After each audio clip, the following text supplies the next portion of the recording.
Let's compare two decimal numbers, 0.1 and 0.2. Here are our numbers, 0.1 and 0.2. One way to understand this is to look at a number line. Here's a number line from 0 to 1.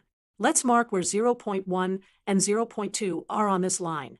To compare decimals systematically, we line up the decimal points and compare digits from left to right.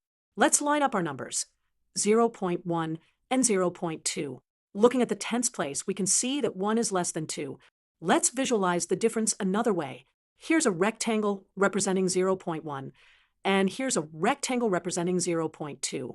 As you can see, 0.2 is twice as large as 0.1. Therefore, we can conclude that 0.2 is larger than 0.1. We can write this as 0.2 is greater than 0.1.